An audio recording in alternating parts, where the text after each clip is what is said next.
नमस्कार मित्रों, गुरुदेव रविंद्रनाथ टैगोर की कहानी श्रृंखला से रीता सरकार द्वारा प्रस्तुति भिखारिन आपके समक्ष उपस्थित है। इसमें एक नेत्रहीन निर्धन महिला के चरित्र चित्रण एवं उनके ममता का वर्णन प्रस्तुत किया गया है। नेत्रहीन महिला रोजाना मंदिर के दरवाजे पर जाकर खड़ी रहती। दर्शन करने वाले बाहर निकलते तो वह अपना हाथ फैला देती और विनम्रता से कहती, बाबूजी, अंधी पर दया हो जाए।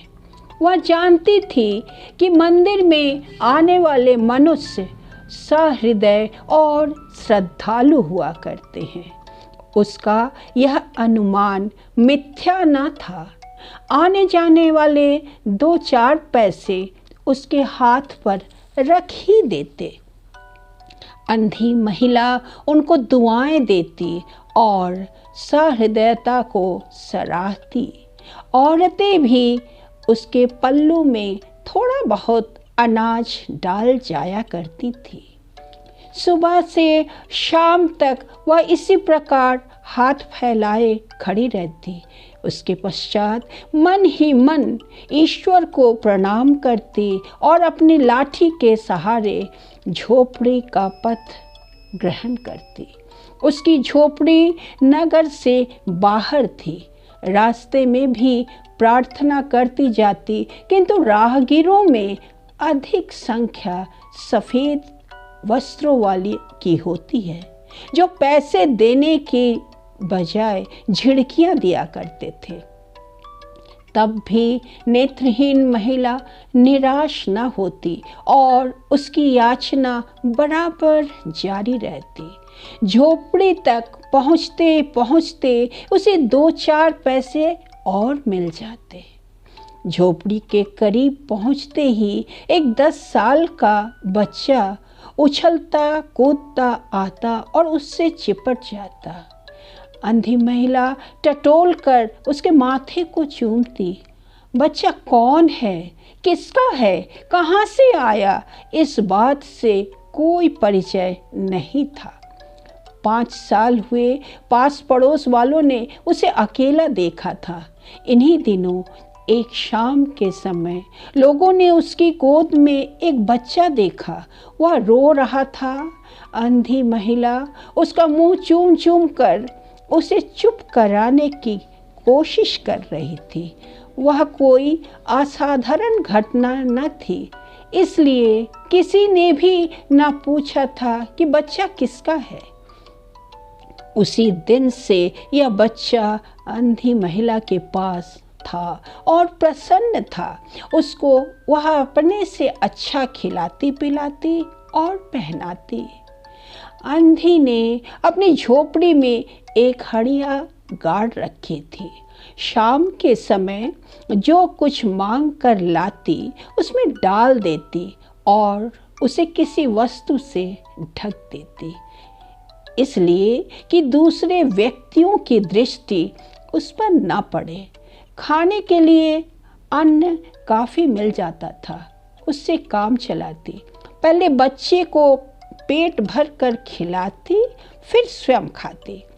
रात को बच्चे को अपने सीने से लगाकर वहीं पड़ जाती। सुबह होते ही उसको खिला पिलाकर फिर मंदिर के दरवाजे पर जा खड़ी होती। यह इस नेत्रहीन महिला की दिनचर्या बन चुकी थी। आगे देखिए। काशी में सेठ बनारसी दास बहुत प्रसिद्ध व्यक्ति थे। बच्चा बच्चा उनकी कोठी को जानता था। बहुत बड़े देशभक्त और धर्मात्मा थे। धर्म में उनकी बड़ी रुचि थी। दिन के 12 बजे सेठ स्नान ध्यान में संलग्न होते थे, परंतु ऐसे व्यक्तियों का भी तांता बंधा रहता था जो अपनी पूंजी सेठ जी के पास धरोहर के रूप में रखने आते थे। सैकड़ों भिखारी अपनी जमा पूंजी सेठ जी के पास जमा कराते। अंधी महिला को भी यह बात पता थी, किंतु पता नहीं अब वह अपनी कमाई यहाँ जमा कराने में क्यों हिचकिचाती थी। उसके पास काफ़ी रुपए हो गए थे, हांडी लगभग पूरी भर गई थी। उसको डर था कि कोई चुरा न ले। एक दिन शाम के समय नेत्रहीन महिला ने वह हांडी उखाड़ी और अपने फटे हुए आंचल में छिपाकर सेठ जी की कोठी पर पहुंची। सेठ जी ने हांडी की ओर देखकर कहा, इसमें क्या है? अंधी ने उत्तर दिया, भीख मांग मांग कर अपने बच्चे के लिए 2-4 पैसे इकट्ठे किए हैं, अपने पास रखते हुए डरती हूँ, कृपया इन्हें अपनी कोठी में रख लें। सेठ जी ने मुनीम की ओर इशारा करते हुए कहा, बही में जमा कर लो। फिर बुढ़िया से पूछा, तेरा नाम क्या है? अंधी ने अपना नाम बताया। मुनीम जी ने नकदी गिनकर उसके नाम में जमा कर ली और वह सेठ जी को आशीर्वाद देती हुई अपनी झोपड़ी में चली गई। 2 वर्ष बहुत सुख के साथ बीते। इसके उपरांत एक दिन लड़के को ज्वर ने आ दबोचा। अंधी ने दवा दारू की झाड़ फूंक से भी काम लिया, टोने टोटके की परीक्षा की, परंतु सारी कोशिशें बेकार साबित हुई। लड़के की दशा दिनों दिन बुरी होती गई। अंधी महिला का हृदय टूट गया। साहस ने जवाब दे दिया, निराश हो गई, परंतु फिर ध्यान आया कि शायद डॉक्टर के इलाज से फायदा हो जाए। इस विचार के आते ही वह गिरती पड़ती सेठ जी की कोठी पर आ पहुंची। सेठ जी वहां मौजूद थे। अंधी महिला ने कहा, सेठ जी, मेरी जमा पूंजी में से 10-5 रुपए मुझे मिल जाए तो बड़ी मेहरबानी हो। मेरा बच्चा मर रहा है, डॉक्टर को दिखाऊंगी। सेठ जी ने कठोर स्वर में कहा, कैसी जमा पूंजी? कैसे रुपए? मेरे पास किसी के रुपए जमा नहीं है।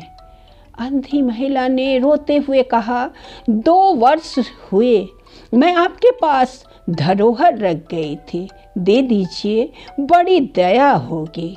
सेठ जी ने मुनीम की ओर रहस्यमयी नज़र से देखते हुए कहा, मुनीम जी, जरा देखना तो, इसके नाम की कोई पूंजी जमा है क्या? तेरा नाम क्या है रे? अंधी महिला की जान में जान आई, आस बंधी। पहला उत्तर सुनकर उसने सोचा कि सेठ बेईमान है, किंतु अब सोचने लगी शायद उसे ध्यान न रहा होगा। ऐसा धर्मी कर्मी व्यक्ति भी भला कहीं झूठ बोल सकता है। उसने अपना नाम बता दिया। उलट पलट कर देखा, फिर कहा, नहीं तो इस नाम पर 1 पाई भी जमा नहीं है। अंधी महिला वहीं बैठी रही। उसने रो रो कर कहा, सेठ जी, परमात्मा के नाम पर, धर्म के नाम पर कुछ दे दीजिए, मेरा बच्चा जी जाएगा। मैं जीवन भर आपके गुण गाऊंगी। परंतु पत्थर में कोमलता न आई। सेठ जी ने गुस्से में कहा, जाती है या नौकर को बुलाऊं? अंधी महिला लाठी टेक कर खड़ी हो गई और सेठ की तरफ मुंह करके बोली, अच्छा, भगवान तुम्हें बहुत दे, और अपनी झोपड़ी की तरफ चल पड़ी। यह आशीर्वाद न था बल्कि एक दुखी का श्राप था। बच्चे की दशा बिगड़ती गई। दवा दारू हुई ही नहीं, फायदा कैसे होता? एक दिन उसकी हालत चिंताजनक हो गई। प्राणों के लाले पड़ गए। उसके जीवन से महिला भी निराश हो गई। सेठ जी पर रह रहकर उसे गुस्सा आता था। इतना धनी व्यक्ति है, 2-4 रुपए दे देता तो क्या चला जाता। और फिर मैं उससे कुछ दान नहीं मांग रही थी, अपने ही रुपए मांगने गई थी। उसे सेठ जी से नफरत हो गई। बैठे बैठे उसको कुछ ध्यान आया। उसने बच्ची को अपनी गोद में उठा लिया और ठोकरें खाती गिरती पड़ती सेठ जी के पास पहुंची और उनके दरवाजे पर धरना देकर बैठ गई। बच्चे का शरीर ज्वर से भभक रहा था और महिला का कलेजा भी। इस तरह कहानी किस दिशा में आगे बढ़ रही है मित्रों, इसे देखें। एक नौकर किसी काम से बाहर आया। महिला को बैठा देखकर उसने सेठ जी को खबर दी। सेठ जी ने आज्ञा दी कि उसे भगा दो। नौकर ने महिला से चले जाने को कहा, किंतु वह उस स्थान से न हिली। मारने का डर दिखाया पर टस से मस न हुई। उसने फिर अंदर जाकर कहा कि वह नहीं टलती। सेठ जी स्वयं बाहर गए, देखते ही पहचान गए। बच्चे को देखकर उन्हें बहुत अचंभा हुआ कि उसकी शक्ल सूरत उनके मोहन से बहुत मिलती जुलती है। 7 वर्ष हुए तब मोहन किसी मेले में खो गया था। उसकी बहुत खोज की पर उसका कोई पता न मिला। उन्हें याद आई कि मोहन की जांघ पर एक लाल रंग का चिन्ह था। इस विचार के आते ही उन्होंने अंधी महिला की गोद से बच्चे की जांघ देखी। चिन्ह अवश्य था परंतु पहले से कुछ बड़ा हो गया। उनको यकीन हो गया कि बच्चा उन्हीं का है। उन्होंने तुरंत उसको छीनकर अपने कलेजे से चिपका लिया। शरीर बुखार से तप रहा था। नौकर को डॉक्टर लाने के लिए भेजा और स्वयं मकान के अंदर चल दिया। महिला खड़ी हो गई और चिल्लाने लगी, मेरे बच्चे को न ले जाओ, मेरे रुपए तो हजम कर गए, अब क्या मेरा बच्चा भी मुझसे छीनोगे। सेठ जी बहुत चिंतित हुए और कहा, बच्चा मेरा है, यही एक बच्चा है। 7 वर्ष पूर्व कहीं खो गया था, अब मिला है, इसलिए इसे कहीं नहीं जाने दूंगा और लाख कोशिशें करके भी इसके प्राण बचाऊंगा। अंधी महिला ने एक जोरदार ठहाका लगाया, तुम्हारा बच्चा है, इसलिए लाख यत्न करके भी इसे बचाओगे। मेरा बच्चा होता तो उसे मर जाने देते। क्यों, यह भी कोई न्याय है। इतने दिनों तक खून पसीना एक करके उसको पाला मैं। हाँ, उसको अपने हाथ से नहीं जाने दूंगी। सेठ जी की अजीब हालत थी, कुछ करते धरते बन नहीं पड़ता था। कुछ देर वहीं मौन खड़े रहे, फिर मकान के अंदर चले गए। अंधी महिला कुछ समय तक खड़ी रोती रही, फिर वह भी अपनी झोपड़ी की ओर चल दी। दूसरे दिन प्रातः ईश्वर की कृपा हुई या दवा ने जादू का सा प्रभाव दिखाया। मोहन का बुखार उतर गया। होश आने पर उसने आँख खोली तो सर्वप्रथम शब्द उसकी जुबान से निकला, माँ। चारों ओर अजनबी शक्लें देखकर उसने अपने नेत्र फिर बंद कर लिए। उस समय से उसका ज्वर फिर ज़्यादा होना शुरू हो गया। माँ की रट लगी हुई थी। डॉक्टरों ने जवाब दे दिया। सेठ जी के हाथ पांव फूल गए। उन्हें चारों तरफ अंधेरा दिखाई पड़ने लगा। क्या करूं? अब एक ही बच्चा है, इतने दिनों बाद मिला भी तो मौत उसको अपने चंगुल में दबा रही है। इसे कैसे बचाऊं? अचानक उसको नेत्रहीन महिला का ध्यान आया। पत्नी को बाहर भेजा कि देखो कहीं वह अब तक दरवाजे पर न बैठी हो, परंतु वह वहाँ कहाँ थी। सेठ जी ने फिटन तैयार कराई और बस्ती से बाहर उसकी झोपड़ी पर पहुँचे। झोपड़ी बिना दरवाजे की थी। अंदर गए, देखा नेत्रहीन महिला एक फटे पुराने टाट पर पड़ी है और उसकी आंखों से अश्रुधारा बह रही है। सेठ जी ने धीरे से उसको हिलाया। उसका शरीर भी अग्नि की तरह तप रहा था। सेठ जी ने कहा, बुढ़िया, तेरा बच्चा मर रहा है। डॉक्टर निराश हो गए हैं। रह रह कर वह तुझे पुकारता है। अब तू ही उसके प्राण बचा सकती है। चल और नहीं, अपने बच्चे की जान बचा ले। नेत्रहीन महिला ने जवाब दिया, मरता है तो मरने दो, मैं भी मर रही हूँ। हम दोनों स्वर्गलोक में फिर माँ बेटे की तरह मिल जाएंगे। इस लोक में सुख नहीं है, वहाँ मेरा बच्चा सुख से रहेगा। मैं वहाँ उसकी ठीक तरह से सेवा शुश्रूषा करूँगी। सेठ जी रो दिए। आज तक उन्होंने किसी के सामने कभी सिर न झुकाया था, किंतु इस समय नेत्रहीन महिला के पांवों पर गिर पड़े और रो रो कर कहा, ममता की लाज रख लो, आखिर तुम भी उसकी माँ हो। चलो, तुम्हारे जाने से वह बच जाएगा। ममता शब्द ने महिला को बेचैन कर दिया। उसने तुरंत कहा, अच्छा चलो।